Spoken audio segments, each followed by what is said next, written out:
حي على الفلاح. What does it mean to be a Muslim? What does it mean to be a Muslim?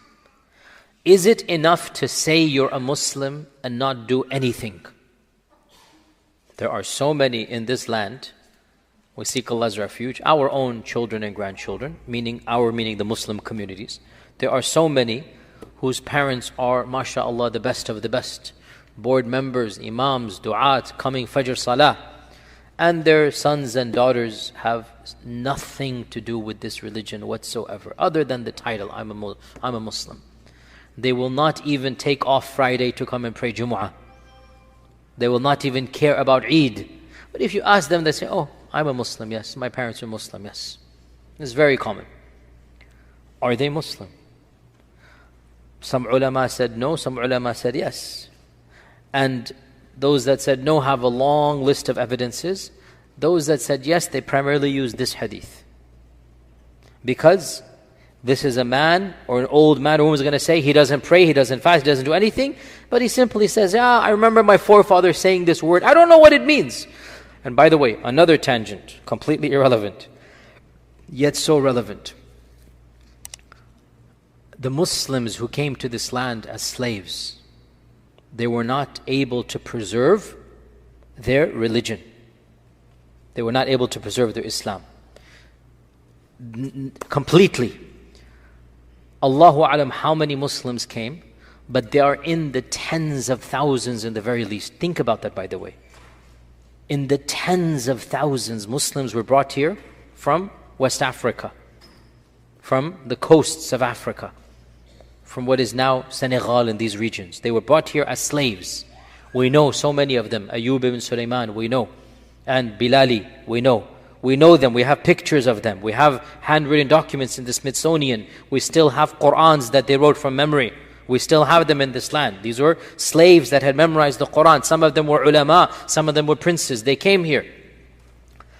And interestingly enough, this is a complete tangent, but hey, we should know this stuff. We are, in the end of the day, American Muslims, and we should know our own Islamic history in this land.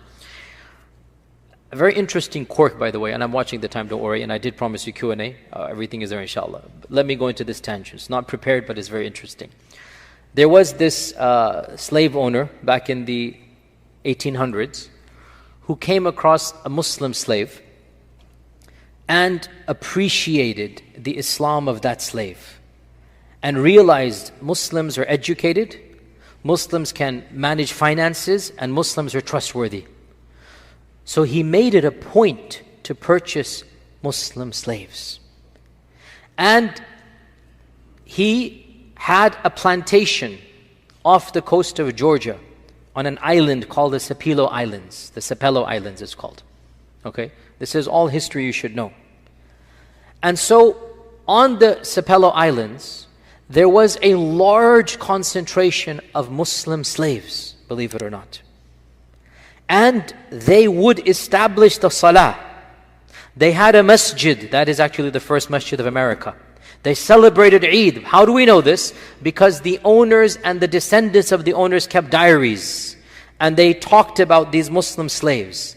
And they mentioned that there was a festival in which they baked a particular cake that we now know it was the cake that Muslims would bake on Eid al-Fitr back home in Senegal or whatever. They would bake it on once a year and they would hand it out. This is in the Sapelo Islands. So this is in the 1860s, 1870s or so. Okay, obviously slavery is abolished, everything changes, whatnot. Okay, Sapelo Islands remains disconnected from the mainland. In the 1930s, Harvard University, or I should say Harvard, they sent a group of anthropologists to study the descendants of slaves. And they have a very, very extensive archive of audio, video material, because they wanted to preserve the accents, they wanted to preserve the heritage and video footage, not just in Sapelo, across America. It was a very, very well-researched project. And they went to the Sapelo Islands as well, obviously. And they interviewed the grandchildren of those people. They interviewed people in their 80s and 90s who have memories of their ancestors 3-4 generations ago. And what you read is mind-boggling. Of what you read, one of these people says, I remember I had an uncle so-and-so. Us kids would always make fun of him because he would go to one of the corner trees and fall flat on his face a few times a day. And another lady says, I had an aunt that she would always say phrases that would make us children laugh. And she said, I don't remember exactly, but it's something like, Ashmada gada, Ashmada gada, Ashhadu Allah. It begins Ashmada. That's what she remembers. This is in 1940. And she remembers one of her ancestors. She said, my aunt Henrietta, whatever, would always have something on her head. She said this. And she would always say these phrases that would make us kids laugh. And this is a lady in 90 years old. So go back, we're talking about 1860. And this is a lady now who came maybe in the 1830s. And she has a phrase that she is saying. Of course, these children are no longer Muslim. Islam is all gone, right? Obviously. But this hadith reminds us of that. That Islam is gone, but some phrase remains. So it's not just towards the end of times. Another story, quickly. This is not planned, by the way. I just want to benefit myself and all of you. And inshallah, what I like about teaching in my hometown, we have no deadline.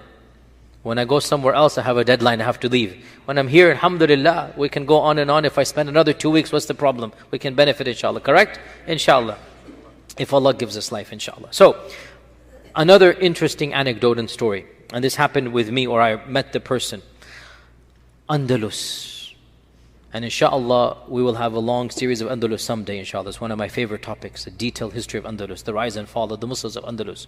And this is something that I met in Andalus, where there was a person who converted back in the 80s to Islam, an Andalusian, from some of the villages outside of Qurtuba, not in the main cities. Make a long story, it's a very long story, make it short, inshallah one day I'll tell it to you in its full detail, that he was scared that his Catholic family, and especially his grandmother, who was a very hardcore Catholic, would get angry at him. So he would lock the door when he prayed. When he visited his grandmother, he would lock the door and pray. And one day he thought he locked the door and he didn't. You know, sometimes you turn the key. And his grandmother opened the door and he was in sajda. And he panicked. But what are you going to do? And his grandmother sat down next to him and began to cry. And the man became flustered, like, what am I going to do now? What do I tell my grandmother, etc., etc. He said the salam, and then he consoled his grandmother. Grandmother, don't worry, I still love you, everything is fine, I'm normal, everything fine. And the grandmother said, no, I'm not crying because you converted to Islam. I'm crying because my grandmother told me that we are of those Muslim families, and to preserve Islam, at least in knowledge that we are Muslim. And I didn't do that. Like, we know we're from the Muslim descendants, but I didn't do that. And seeing you prostrate, and obviously it's a Muslim sign, we know what it is, right? It obviously put all of these emotions back into me. So once again we get this phrase of this, she knows she's a Muslim. She knows, but she doesn't do anything like that, right? So there are exceptional scenarios. And back to this hadith now. The question is, are you a Muslim if you don't do anything? I will give you the mainstream response. This is my response as well. The general rule is that if you're living in a land of Islam, or in a land where Islam can be practiced, and you refuse to lower your head in sajda even once, and you refuse to fast even once, and you refuse to do anything of Islam, then mere self-identification does not make you a Muslim. However, in exceptional circumstances like the Sepelo Islands, like Andalus, like right now what we're going to mention, the end of the hadith, in those circumstances, maybe there is an excuse. That excuse is only when you don't have access to other Muslims, when you're all alone, when you're persecuted. In that case, if you don't do anything other than say, I'm a Muslim, perhaps that will be enough for you.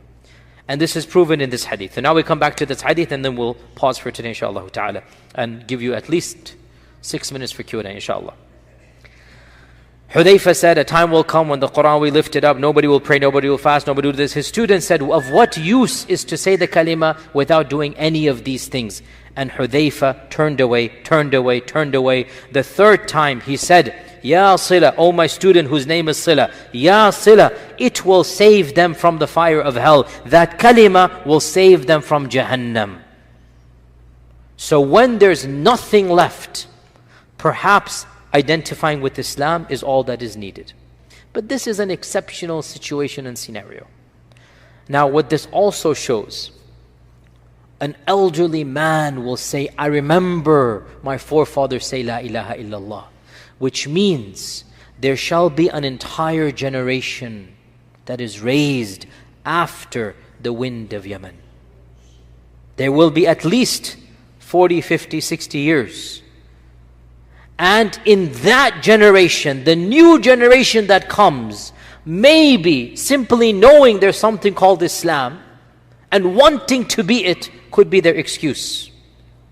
But the default will be, these people will be the worst of the worst. They will be animals or worse than animals, because there is no salah, there is no Quran, there is no kalima, there is no morality. They will live like animals, and we will come inshallah next week. Upon this generation shall be the actual trumpet, but there's still a few more signs that need to be mentioned before the coming of the actual trumpet.